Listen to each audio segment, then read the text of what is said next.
Kesaksian ex-Buddha Vietnam dari Buddha ke Yesus. Stay di sini di Kesaksian Luar Negeri Podcast. Namanya Tony Tran, berasal dari Vietnam. Aku akan membagikan kesaksian pribadiku tentang bagaimana aku mengenal secara pribadi Yesus Kristus, Tuhan dan Juru Selamatku. Tetapi sebelum aku menceritakannya, aku ingin mengatakan dengan singkat, jika penonton mendengarkan kesaksianku ini saat ini, aku benar-benar percaya bahwa Tuhan menggunakan kesempatan ini untuk terhubung dengan para penonton dengan cara yang sangat spesial melalui kesaksian ini. Aku lahir di sebuah keluarga Buddha dan kami datang ke Amerika Serikat pada tahun 1992 dan pada saat itu aku berusia sekitar 10 tahun. Kami tidak mengenal siapa-siapa, aku tidak mengenal siapa-siapa, jadi kami harus mulai segalanya dari awal. Sebelumnya aku belum pernah mendengar kata Yesus. Pertama kali aku mendengar tentang Yesus sebenarnya dari seorang anak laki-laki yang pergi ke halte bus yang sama. Jadi dengan sangat cepat kami menjadi teman dan kami menghabiskan waktu berjam-jam mengobrol, bermain bola basket, bersepeda, dan jalan-jalan di malam hari. Hal ini menjadi memori masa kecil yang sangat berkesan bagiku di Amerika dan aku sangat diberkati memiliki teman seperti dia. Suatu hari kami berbincang-bincang serius tentang Tuhan dan dia bertanya kepadaku, "Apakah kamu tahu siapa Yesus itu?" Dan aku menjawab, "Tidak tahu." Kemudian dia bertanya lagi, "Mau tidak kamu datang ke gereja bersamaku supaya bisa mengenal Yesus?" Pada saat itu aku pikir tawaran itu cukup menyenangkan, tetapi aku belum siap untuk itu, karena sepanjang hidupku yang aku tahu hanyalah Buddha, dan jelas aku tidak siap untuk mengenal Tuhan yang lain saat itu. Tapi dia akhirnya berhasil membujukku untuk pergi ke gereja. Karena dia bilang di gerejanya ada lapangan basket yang sangat bagus dan juga disediakan makanan gratis. Jadi ketika aku mendengar makanan gratis dan lapangan basket yang bagus, bagi seorang anak kecil, hal itu seperti taman bermain di surga. Karena sulit untuk mengatakan tidak, aku kemudian memutuskan berkata, "Oke, aku akan datang ke gereja denganmu hari Rabu malam." Pada hari Rabu malam di gereja itu, mereka memiliki kelompok-kelompok remaja. Ada banyak orang seusia kami. Jadi aku memutuskan untuk mencoba pergi ke gerejanya. Aku ingat pengalaman hari pertamaku ada di gereja. Pengalaman yang cukup menyenangkan. Karena ketika kami masuk, ada pasangan orang tua mendatangi dan menyapa kami dengan sangat ramah, menyambut kami dengan hangat. Dan aku merasakan kehangatan di sana. Dan tidak hanya itu, mereka juga memelukku. Di tempat asalku Vietnam, kami tidak terbiasa memeluk orang lain. Kami lakukan itu hanya untuk orang-orang spesial, seperti anggota keluarga. Bahkan di keluargaku, kami tidak biasa melakukannya. Jadi bila ada orang asing datang dan memelukku, keramahan seperti itu benar-benar menarik perhatianku. Jadi hari pertama datang ke gereja tidak seperti yang aku harapkan, tapi melebihi dari yang kuharapkan. Aku benar-benar memiliki waktu yang menyenangkan. Orang-orang di sana sangat baik dan senang rasanya mengenal banyak orang. Jadi kemudian aku mulai terus pergi ke gereja bersama temanku setiap hari Rabu. Dan disitulah kami mengobrol, bermain basket, bertemu orang-orang baru, melakukan kegiatan-kegiatan yang menyenangkan, dan belajar tentang Tuhan. Tetapi belajar tentang Tuhan pada saat itu bukanlah menjadi prioritasku. Aku tidak pergi ke gereja untuk belajar tentang Tuhan. Aku pergi ke gereja tujuannya untuk mengobrol dengan orang-orang. Beberapa bulan kemudian, temanku dan aku mengobrol tentang hal yang serius. Kami duduk dan kemudian dia berkata, "Hei, aku harus mengatakan yang sebenarnya, oke? Kamu mungkin tidak menyukainya karena aku tahu kamu menyembah Buddha, tetapi aku harus mengatakan yang sebenarnya. bahwa kamu hanya bisa masuk surga melalui Yesus. Dia adalah satu-satunya Tuhan, dan Tuhan-Tuhan lain tidak bisa melakukan hal itu untukmu, karena Tuhan-Tuhan yang lain itu adalah berhala. Mendengar hal itu aku agak tersinggung, karena kupikir pernyataan itu sangat berani, dan aku menganggapnya seperti tidak sopan. Aku tidak menyangka seorang teman akan berkata seperti itu kepadaku, karena aku tidak pernah memaksakan ajaran Buddha kepadanya. Aku tidak pernah berbicara tentang mengapa aku percaya pada Buddha. Jadi aku mencoba menghindari pembicaraan tentang agama. Karena meskipun aku seorang penganut agama Buddha, aku tidak tahu banyak tentang Buddha. Aku tidak pernah membaca tentang apapun. Agama Buddha itu seperti hanya diturunkan dari orang tuaku dan diturunkan dari orang tua mereka. Demikian seterusnya dari generasi ke generasi. Dan kadang-kadang aku bahkan tidak tahu kenapa aku menyembah sesuatu. Itulah yang kualami. Jadi kemudian aku bertanya kepadanya, "Apa maksudmu bahwa hanya Yesus yang dapat membawa seseorang ke surga?" Dan dia berkata, "Iya, Yesus itulah jembatan kita. Kita membutuhkan jembatan itu untuk sampai ke Tuhan. Tidak ada orang yang dapat datang kepada Tuhan tanpa Yesus." Hal ini membuatku berpikir, benarkah? Tapi aku tidak mengatakannya langsung pada temanku itu. Tetapi aku berpikir pada saat itu, jika ini adalah kebenaran, maka aku berada dalam masalah karena aku tidak memiliki Yesus. Tetapi aku membutuhkan lebih banyak bukti untuk meyakinkanku bahwa apa yang dia katakan adalah benar. Karena bagaimanapun juga, ini adalah hal yang baru bagiku. Sepanjang hidupku, aku hanya tahu tentang Buddha, tetapi tidak tahu apa-apa tentang Yesus. Kemudian temanku berkata, "Hei, Yesus itu harga mati. Kamu harus memiliki Yesus jika kamu ingin masuk surga." Maafkan aku, tetapi aku harus memberitahukan kebenaran ini kepadamu. Pada saat itu aku berpikir, oke, tapi kamu harus menyimpan hal ini untuk dirimu sendiri. Kamu tidak bisa menceritakan hal ini ke orang-orang lain. Keluargaku sering mengundang temanku itu makan siang bersama kami. Jadi jika orang tuaku mendengar dia mengatakan hal seperti itu, orang tuaku mungkin akan sangat tersinggung. Orang tuaku mungkin tidak keberatan jika dia hanya berbicara tentang Yesus. Tapi perkataan temanku itu melebihi itu, di mana dia berkata bahwa Yesus adalah satu-satunya Tuhan. Dan aku tahu orang tuaku akan sangat kecewa kalau mendengarnya. Jadi aku bilang kepadanya, "Aku menghormati keyakinanmu, tapi kamu harus menjaga perkataanmu, terutama ketika bersama dengan keluargaku. Aku tidak ingin mereka kecewa padamu." Beberapa bulan kemudian, percakapan dengan topi ini muncul lagi, dan temanku itu berkata, "Apakah kamu sudah memikirkan tentang Yesus?" Aku jawab, "Iya, tapi tidak terlalu." Kemudian aku tanya temanku, "Apakah kamu pernah melihat Tuhan? Apakah kamu pernah melihat Yesus?" Aku tidak ingat apakah dia menjawab iya atau tidak. Tapi kemudian dia bertanya kepadaku, "Apakah kamu melihat angin?" Aku jawab, "Tidak." Dia bertanya lagi, "Apakah kamu bisa merasakan efek dari adanya angin?" Aku jawab, "Iya." Lalu dia menjelaskan, Tuhan umumnya bekerja seperti itu.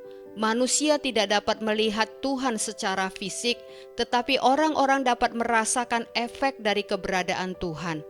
Apa yang dia katakan itu benar-benar membuatku jadi berpikir, tetapi aku masih membutuhkan lebih banyak bukti lagi, agar aku dapat meninggalkan apa yang telah kuketahui sepanjang hidupku dan mengikuti Yesus ini.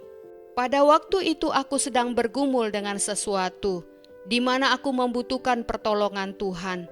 Aku telah berdoa kepada Buddha, tetapi tidak terjadi apa-apa, tidak ada jawaban.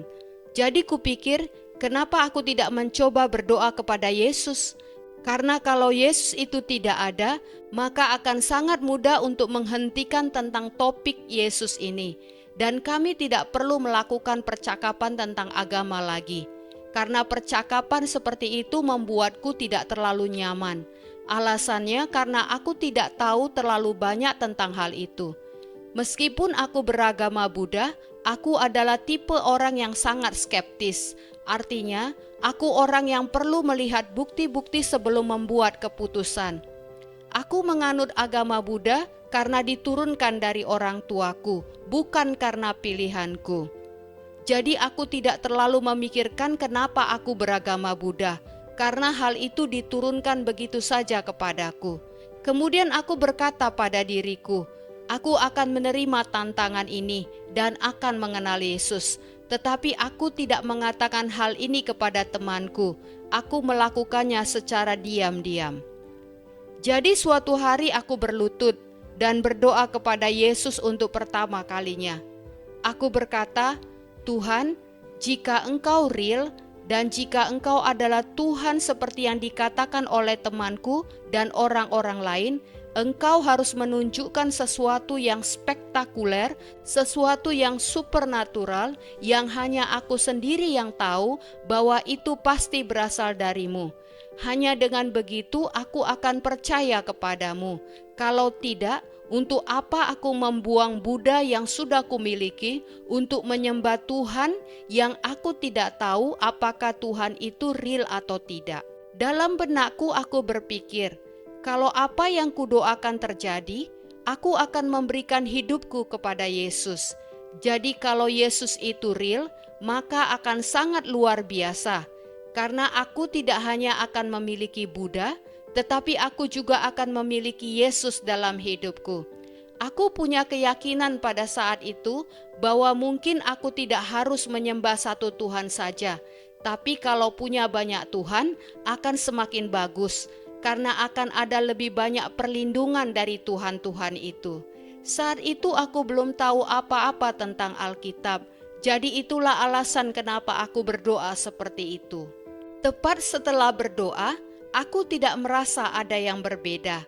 Jadi tidak ada yang terlalu dramatis. Aku tidak mendengar musik dari surga atau petir menyambar atau semacamnya. Waktu itu hanya malam yang tenang dan tidak ada yang terjadi. Aku tidak bermimpi, aku tidak melihat Yesus malam itu atau apapun. Beberapa bulan kemudian, aku ingat pada suatu malam ketika aku sedang berbaring di tempat tidur sambil menonton TV bersantai sebelum tidur, dan saat itu sekitar pukul 7 atau 8 malam, dan tiba-tiba tubuhku menjadi lumpuh. Hal ini tidak pernah terjadi sebelumnya. Pada saat itu aku berusia sekitar 17 atau 18 tahun. Aku berbaring dan tubuhku menjadi lumpuh total. Dan pada saat yang bersamaan, aku melihat di pojok ruangan kamarku ada seperti awan hitam yang gelap. Awan gelap itu tidak berbentuk sebuah figur. Awan itu kemudian datang ke arahku seperti melompat ke arahku. Awan itu menyerangku. Wah, mengingat itu lagi sekarang, kejadian itu benar-benar tidak masuk akal. Jadi awan itu melompat menyerangku dan tubuhku lumpuh total saat itu. Aku tidak bisa bergerak sedikit pun. Aku mencoba berteriak. Ketika aku buka mulutku dan berteriak, tidak ada suara yang keluar. Aku tidak mendengar suara apapun. Dan satu-satunya yang bisa aku gerakkan pada saat itu adalah mulut dan mataku.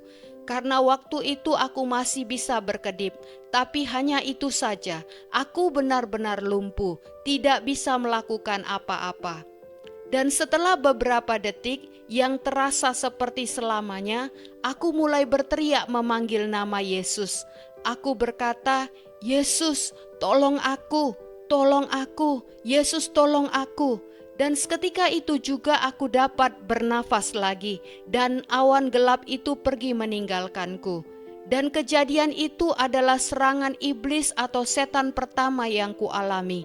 Aku sangat takut, tidak tahu apa yang harus kulakukan, karena aku tidak pernah alami hal seperti ini sebelumnya. Aku tidak minum atau merokok atau menggunakan narkoba. Aku sangat sehat pada usia itu. Aku cukup atletis. Aku suka olahraga dan aku merawat tubuhku dengan baik. Jadi aku tahu bahwa aku tidak gila, aku tidak berada di bawah pengaruh narkoba. Kemudian aku mencoba memikirkan alasan-alasan mengapa hal itu bisa terjadi padaku. Mungkinkah stres tingkat tinggi yang menyebabkannya? Tetapi pada saat itu aku tidak sedang stres. Ada masalah-masalah kecil, tetapi tidak sampai pada titik yang menurutku menyebabkan pengalaman seperti itu terjadi. Ada orang yang menyebutnya sebagai tekanan mental atau kehancuran akibat stres berat. Jadi benar-benar tidak masuk akal buatku. Dan hatiku berkata bahwa apa yang kualami itu benar-benar real dan bukan karena aku membayangkan sesuatu. Jadi aku benar-benar panik, benar-benar takut, tidak tahu apa yang harus kulakukan. Akhirnya aku tidak memberitahu ke siapapun tentang hal itu. Aku merahasiakannya, berharap pengalaman itu tidak akan pernah terjadi lagi. Mungkin waktu itu hanya malam yang buruk saja, atau karena yang lain, aku tidak tahu. Beberapa bulan kemudian, hal yang sama terjadi lagi, persis sama, terjadi pada malam hari. Aku tidak tahu kenapa hal itu tidak pernah terjadi pada siang hari. Ketika hal itu terjadi lagi, aku sangat ketakutan karena tubuhku benar-benar lumpuh. Aku tidak bisa menggerakkan apapun. Aku bisa berkedip dan membuka mulut, tapi hanya itu saja. Aku berteriak sekuat tenaga untuk meminta tolong, karena saat itu aku tinggal bersama orang tuaku dan orang tuaku ada di rumah. Jadi aku berteriak minta tolong, tapi aku bahkan tidak bisa mendengar teriakanku sendiri. Dan di sudut ruang kamarku ada awan gelap itu yang melompat dan menyerangku, mencoba menguasai tubuhku. Aku pikir aku adalah orang yang cukup kuat karena biasa olahraga mengangkat beban-beban dan semacamnya. Tapi aku benar-benar lumpuh, aku merasa putus asa. Dan kembali aku berteriak berkata, "Yesus tolong aku, tolong aku, tolong aku, Tuhan tolong aku." Dan seketika itu juga aku terbebas, setan itu pergi meninggalkanku. Pengalaman itu membuat hidupku penuh dengan ketakutan. Aku mau memberikan ilustrasi untuk menggambarkan ketakutan yang aku alami itu. Aku takut dengan ketinggian. Jadi bayangkan jika seseorang menaruhku di atas gunung dan menyuruhku melompat atau mendorongku dari gunung itu. Rasa takut akan ketinggian itu sangat kecil dibandingkan dengan serangan setan yang kualami. Begitu menakutkannya serangan setan itu. Rasanya seperti setan-setan itu membawa sebagian neraka bersama mereka.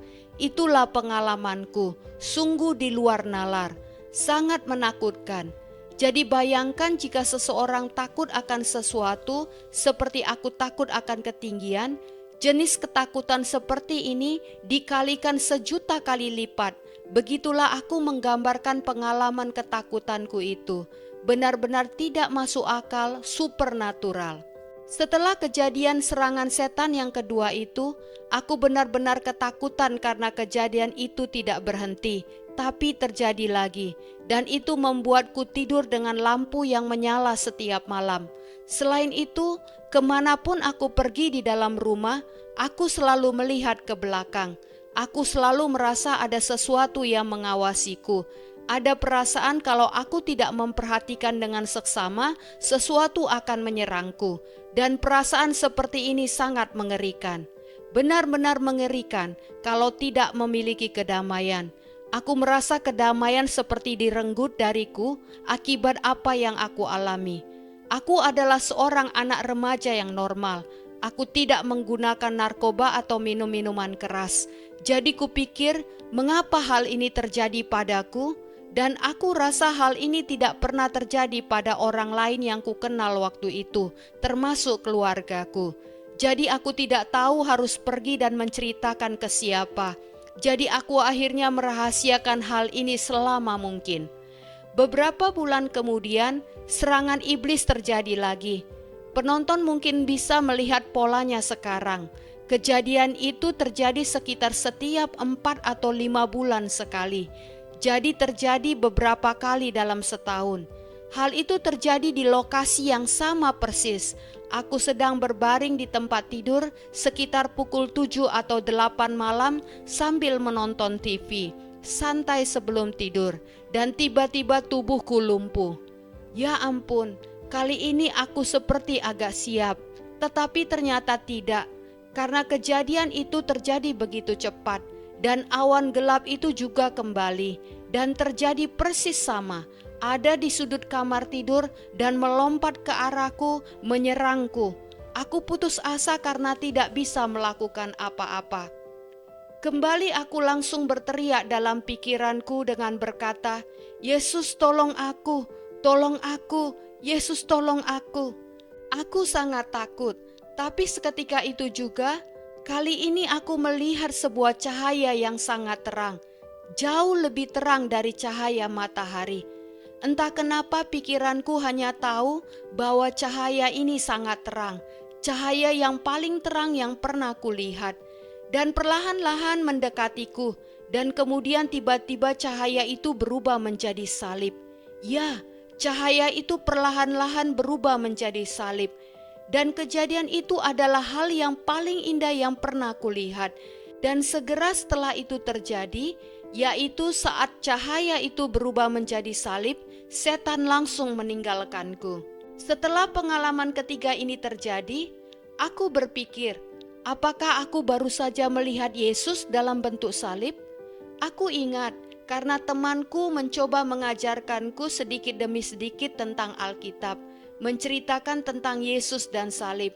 Jadi aku memiliki sedikit pengetahuan tentang itu. Tetapi aku masih ketakutan karena serangan setan itu masih terus kembali. Dan aku berpikir aku harus melakukan sesuatu. Aku harus menghentikan hal ini. Karena aku tidak ingin hidup dalam ketakutan yang luar biasa selama sisa hidupku. Dan hal ini menjadi siksaan setiap hari kemanapun aku pergi. Pada siang hari tidak apa-apa, aku tidak takut, baik ketika orang-orang lain ada di sekitarku, atau ketika aku lagi sendirian di siang hari. Aku tidak apa-apa, karena aku tidak pernah diserang pada siang hari. Selalu pada malam hari, saat matahari terbenam sekitar pukul 7 atau 8 malam. Pada jam-jam itulah aku benar-benar mengalami rasa takut setiap hari. Dan suatu hari, aku marah dengan situasi yang aku alami ini. Aku berpikir, apa yang sedang terjadi denganku ini? Aku orang yang baik, aku tidak pernah melakukan yang jahat pada orang lain. Aku selalu bersedia membantu orang lain. Mengapa hal seperti ini terjadi padaku? Ini benar-benar sangat aneh. Aku banyak mendengar cerita tentang hantu dari orang-orang, tapi aku tidak pernah menganggapnya serius. Ketika mendengar cerita dan ketika hal itu terjadi langsung pada diriku adalah dua hal yang benar-benar berbeda. Jadi aku mulai menanggapi tentang hal-hal yang kualami itu dengan sangat serius. Aku marah akan keadaanku dan harus menghentikannya karena aku tidak bisa terus hidup dalam ketakutan, seperti siksaan buatku. Dan aku putuskan untuk menemui temanku. Kali ini aku menemui seorang teman yang lain di gereja. Aku bersyukur sama Tuhan karena Tuhan menempatkan orang-orang yang tepat dalam hidup kita pada waktu yang tepat untuk membimbing kita. Aku menganggap temanku itu seperti mentorku. Aku mendatanginya karena aku mempercayainya dan dia mengetahui banyak hal tentang Alkitab. Jadi aku mengajaknya makan siang bersama dan kami mulai bercakap-cakap tentang Tuhan. Dan aku berkata, "Kamu mungkin akan pikir aku gila, tapi karena kamu adalah temanku, aku merasa dapat menceritakan pengalamanku denganmu." Kejadiannya terjadi sekitar tahun lalu. Dan aku tidak pernah mengatakan hal ini pada siapapun. Kamu adalah orang pertama. Jadi aku menceritakan padanya pengalamanku 3 kali diserang iblis itu. Temanku itu tahu bahwa aku masih beragama Buddha. Karena aku tidak pernah bilang kepada siapapun kalau aku berdoa bertelut di hadapan Tuhan, meminta Tuhan menyatakan dirinya kepadaku atau menunjukkanku sebuah tanda atau semacamnya. Kemudian dia berkata, "Apakah engkau melakukan sesuatu yang berbeda dalam hidupmu selama masa itu?" Awalnya aku jawab tidak juga, sepertinya semuanya sama saja. Tetapi kemudian kejadian malam itu tiba-tiba muncul di benakku ketika aku berlutut dan meminta Yesus untuk menunjukkanku suatu tanda. Aku putuskan untuk menceritakan hal tersebut kepadanya. Aku berkata kepadanya, aku sedang dalam proses ingin menerima Yesus. Dan aku ceritakan tentang apa yang terjadi pada malam itu ketika aku berlutut dan meminta kepada Tuhan sebuah tanda atau mukjizat. Dan kemudian temanku itu agak tertawa sedikit. Dia berkata, aku pikir aku punya jawaban untuk pertanyaanmu. Aku berkata, apa maksudmu? Dia berkata, jika kamu meminta Yesus masuk ke dalam hidupmu, jika kamu membuka pintu hatimu untuk Yesus dan datang kepadanya dengan hati yang tulus, Dia akan menjawab. Karena Alkitab mengatakan, mintalah maka akan diberikan kepadamu, carilah maka engkau akan mendapat, ketoklah maka pintu akan dibukakan bagimu. Yang kemudian setelah aku mulai membaca Alkitab, aku temukan itu ada di Matius 7 ayat 7. Jadi temanku itu membimbingku sesuai dengan yang tertulis dalam firman Tuhan. Dia juga berkata, sepertinya Tuhan sedang menunjukkan sesuatu kepadamu, dan setan tidak suka ketika melihatmu datang kepada Tuhan. Karena sepanjang hidupmu sebelumnya, tidak ada satupun kejadian seperti begini pernah terjadi, hingga hari itu di mana kamu meminta kepada Tuhan. Jadi dia menjelaskan kepadaku bahwa setan tidak menginginkan hal itu. Pada awalnya aku adalah miliknya, karena aku tidak memiliki Tuhan. Setanlah yang menjadi tuanku. Jadi dia tidak perlu melakukan banyak hal untuk mengacaukanku, karena ketika aku mati, katakanlah jika aku mati pada hari itu sebelum menerima Kristus, maka semua tahu di mana akhirnya aku akan tinggal. Tidak akan ada di surga. Karena aku tidak memiliki hubungan dengan Yesus, setan membiarkan aku sendiri sampai aku kemudian mengganggu kerajaannya dengan meminta Tuhan untuk menunjukkan sesuatu kepadaku. Dunia roh itu real, dan aku bukanlah satu-satunya orang yang mengalami hal seperti ini. Banyak orang lain juga mengalaminya. Dan ketika dia mengatakan bahwa banyak orang lain juga mengalami hal yang sama, aku merasa agak enakan, karena itu menyatakan bahwa aku tidak gila, dan aku dapat merasakan apa yang mereka rasakan. Dan temanku berkata, aku sangat menganjurkan agar kamu mulai membaca Alkitabmu, karena banyak hal di dalam Alkitab yang dapat membantumu menjawab apapun yang sedang kamu alami saat ini.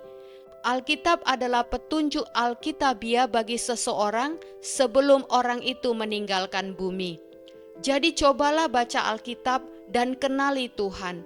Aku berkata, oke, aku akan melakukannya. Aku akan melakukan apapun agar aku tidak diserang lagi. Jadi di tahun berikutnya, aku membaca Alkitab hampir setiap hari. Dan aku bisa menyelesaikan membaca seluruh Alkitab dalam 1 tahun. Karena pada saat itu aku belum bekerja, jadi ada banyak waktu luang. Ketika aku tidak pergi ke sekolah, aku membaca Alkitabku di kafe. Jadi aku menghabiskan banyak waktu untuk membaca Alkitab pada tahun itu dan berhasil melewatinya. Tetapi pada tahun itu pun aku masih juga diserang. Keadaan ini benar-benar membuatku bingung. Suatu malam aku berlutut dan berkata kepada Tuhan, Yesus, datanglah ke dalam hidupku. Kali ini aku benar-benar ingin Yesus datang ke dalam hidupku. Kali ini bukan mengajukan pertanyaan lagi, karena Yesus telah menunjukkan kuasa-Nya yang sangat besar kepadaku. Aku berkata, Tuhan, aku percaya pada kuasa-Mu. Aku sekarang benar-benar tinggalkan Buddha. Masuklah dalam hidupku dan ambil alih seluruh hidupku. Sekarang Engkaulah Tuhan dan Juru Selamatku. Suatu hari aku dan keluargaku mengetahui bahwa adik perempuanku terlibat dalam ilmu sihir. Dia mengatakannya kepada kami. Waktu itu aku ingat ibuku meneleponku dan berkata, kamu harus segera pulang. Saat itu aku sedang berada di rumah temanku. Aku jawab, oke, apa semua baik-baik saja? Dan ibu berkata, tidak, adikmu sedang berkelakuan aneh dan kami perlu orang di sini untuk menolongnya. Dan kujawab, iya, aku akan segera pulang. Dan kemudian aku tinggalkan rumah temanku. Dalam perjalanan pulang, aku menelepon temanku, mentorku itu, orang yang telah sangat membantuku memberi penjelasan tentang serangan yang kualami. Dan aku berkata kepadanya, bisakah engkau datang ke rumahku dan menolong? Sepertinya adikku sedang kerasukan setan atau semacamnya. Dia seperti menjadi gila. Aku baru saja ditelepon ibuku. Bisakah engkau datang dan menolongku? Dia berkata, oke, aku akan menelepon pendetaku. Mana tahu dia bisa ikut datang juga. Aku berkata, iya, bagus kalau begitu. Datang ke rumahku dan lihat apa yang bisa kita lakukan. Jadi ketika aku sampai dan masuk ke rumah, semua keluargaku ada di sana, dan adikku ada di tengah-tengah ruangan. Dia menggonggong seperti anjing, sangat agresif dan garang. Sulit menjelaskan keadaannya dengan kata-kata. Dia melolong, dia ingin melawan semua orang yang ada di sana. Aku ingat dia berkata bahwa dia ingin lari ke jalan dan melawan siapapun. Dia mau ada di jalan, mungkin agar ditabrak mobil, seperti ingin bunuh diri. Dia berteriak-teriak dan mengumpat-umpat. Aku tidak pernah melihat adikku seperti itu sebelumnya. Dia biasanya orang yang sangat tenang dan kolektif. Melihat adikku bertingkah seperti ini, pada awalnya kami mengira itu terjadi karena stres tingkat tinggi. Tapi ternyata tidak. Ini lebih dari sekedar stres, karena stres tidak bisa mengubah seseorang sampai sejauh ini. Saat itulah kami tahu bahwa dia terlibat dalam ilmu sihir. Ada beberapa kejadian lain yang terjadi sebelum ini, tapi aku tidak ada di sana, sedang berada di sekolah, dan mereka tidak bercerita tentang hal itu kepadaku. Mungkin karena mereka tidak ingin aku khawatir, tapi kali ini kejadiannya sangat buruk, sehingga mereka menceritakannya semuanya kepadaku. Jadi aku kembali ke rumah, dan saat aku masuk, semua orang ada di sana. Abangku ada di sana, dan dia juga membawa teman-temannya orang Muslim. Aku masuk dan melihat semua orang berdiri membentuk lingkaran, dan adikku berteriak-teriak. Dia menggonggong dan mengatakan hal-hal yang tidak masuk akal, dan terus berkata kepada kami bahwa dia sangat marah dan ingin melawan semua orang. Dia juga mengancam akan membunuh anjing kami. Kami memiliki anjing kecil pada saat itu, dan dia mengancam akan membunuh anjing itu. Jadi ibuku agak panik mendengarnya, sehingga cepat-cepat mengambil anjing kecil itu dan mencoba melindunginya. Yang kuperhatikan adalah keluargaku berdiri membentuk lingkaran. Mereka sedang berdoa untuk adikku. Ayahku berdiri di pojok dan dia sedang berdoa kepada Buddha. Aku tidak pernah melihat hal seperti itu sebelumnya.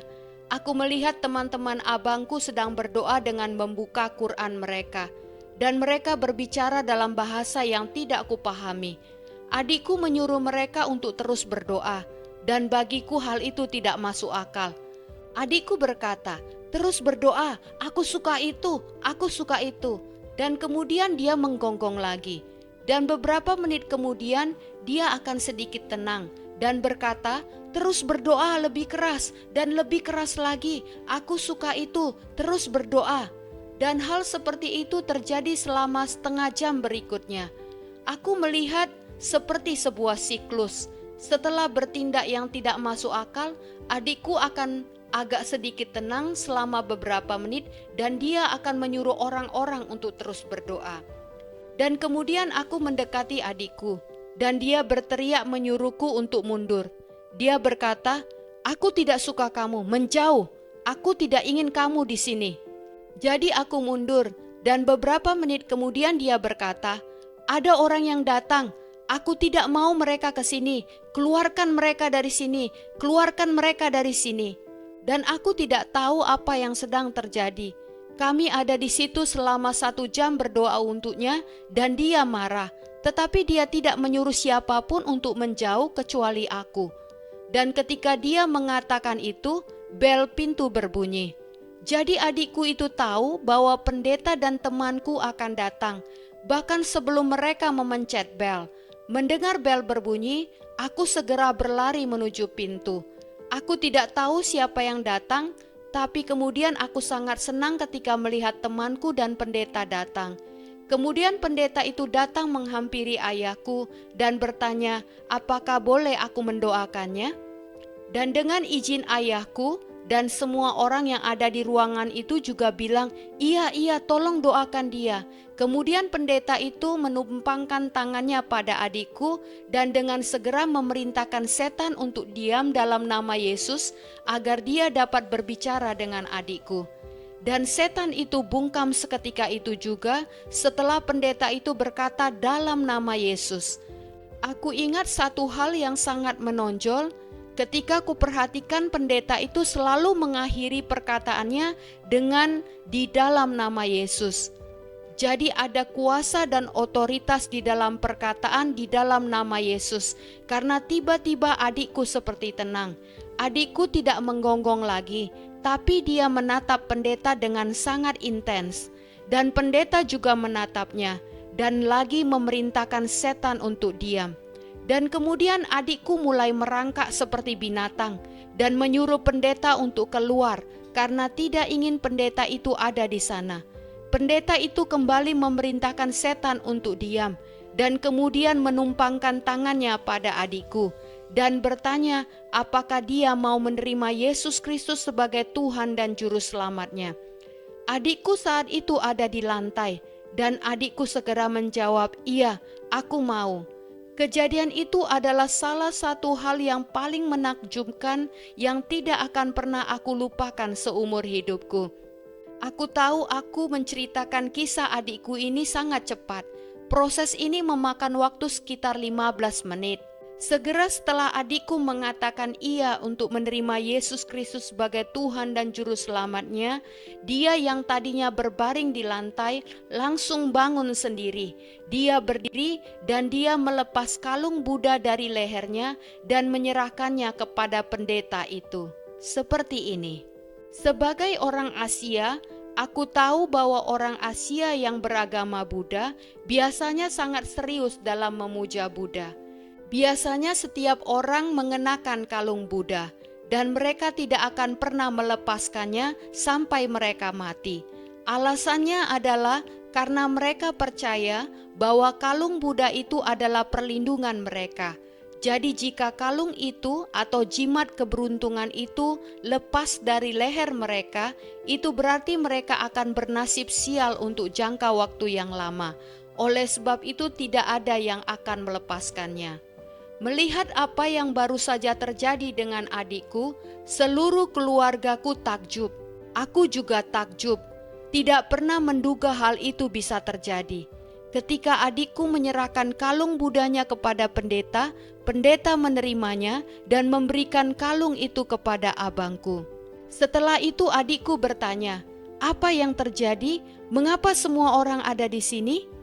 Dia tidak tahu mengapa semua orang ada di sana. Dia seperti orang yang baru bangun dari tidur. Dia tidak tahu apa yang sedang terjadi. Bagiku hal ini sangat menarik, karena Tuhan mengizinkan aku untuk melihat banyak hal di dalam hidupku ketika aku meminta agar Tuhan menyatakan dirinya kepadaku. Dan pada saat itu, adikku menerima keselamatan karena dia menerima Yesus Kristus di dalam hidupnya. Dan sampai hari ini adikku tidak pernah mendapatkan serangan setan lagi. Kembali tentang aku. Setelah kejadian itu semuanya tampak tenang. Aku tidak lagi mendapat telepon dari ibu yang mengatakan bahwa adikku sedang kerasukan atau apapun. Tetapi pada saat yang sama, setiap 4 atau 5 bulan, aku masih mengalami serangan setan dan aku menjadi sangat frustasi. Suatu hari aku berlutut dan bicara sama Tuhan. Aku berkata, "Yesus, apalagi yang kau inginkan dariku? Sekarang aku menyembah-Mu, percaya kepadamu. Aku percaya pada kuasa dan otoritas-Mu. Aku telah tinggalkan Buddha. Aku mencoba untuk menjadi orang yang baik. Apa yang salah yang aku lakukan? Tuhan tolong tunjukkan padaku. Jika ada sesuatu yang salah yang aku lakukan, tolong beritahukan kepadaku. Jangan biarkan serangan setan itu kembali dan terus menghantuiku. Jadi aku memiliki banyak pertanyaan kepada Tuhan saat itu. Karena meskipun aku memiliki Yesus pada saat itu, aku masih hidup dalam ketakutan yang luar biasa. Karena tahu bahwa dalam beberapa bulan yang akan datang, serangan setan itu akan kembali. Aku masih tidur dengan lampu menyala. Aku tidur dengan Alkitab di dadaku, karena membacanya sampai ketiduran. Tapi serangan setan itu tidak kunjung berhenti, dan itu sangat membingungkanku. Jadi aku berdoa dan terus berdoa kepada Tuhan.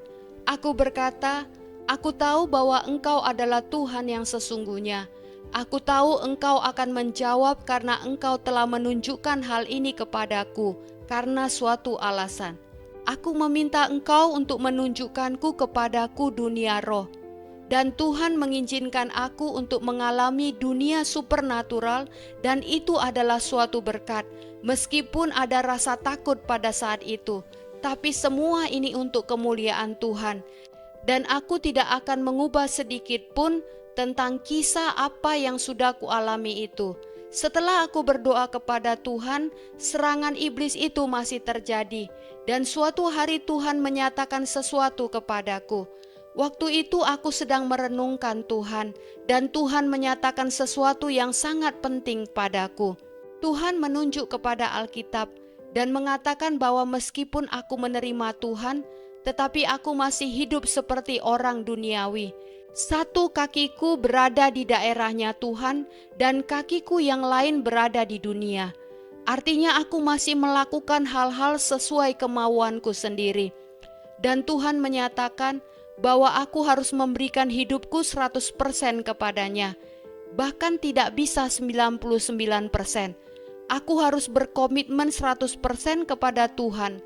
Dan inilah alasan kenapa aku harus memikul salibku setiap hari. Dan ini benar-benar menyadarkanku. Tuhan menginginkan 100% hidup kita untuk Tuhan, bukan 99%. Jika seseorang memberikan hidupnya kepada Tuhan 99% dan dia pikir itu sudah bagus, dan 1% yang tertinggal untuk dosa, apapun namanya dosa yang sedang dilakukan yang berlawanan dengan Tuhan, itu artinya orang tersebut sedang memberikan iblis hak secara legal untuk ada di dalam hidupnya, untuk terus menyiksanya. Itulah yang Tuhan ungkapkan kepadaku, dan hal itu benar-benar menyadarkanku. Karena kupikir aku telah melakukan segalanya dengan benar. Aku pikir aku telah melakukan hal yang cukup baik. Aku mencoba berdoa kepada Tuhan setiap hari. Aku membaca seluruh Alkitab, dan aku membuang Buddha setelah menyaksikan semua mukjizat Yesus dan kuasa serta otoritasnya yang terjadi pada adik perempuanku dan juga pada diriku. Jadi aku tahu ini semua benar-benar real. Aku pikir aku telah melakukan semua yang bisa kulakukan pada saat itu sebagai pengikut Yesus Kristus yang baik. Tetapi ada area dalam hidupku yang masih perlu aku perbaiki. Dan aku membiarkan area itu terbuka lebar untuk setan masuk dan terus menyiksaku. Jadi sebelum aku menerima Yesus Kristus sebagai Tuhan dan Juru Selamatku, aku tidak pernah mengalami hal semua ini. Mengapa? Karena aku sudah dipegang oleh si iblis. Ketika aku mati, aku akan langsung masuk neraka.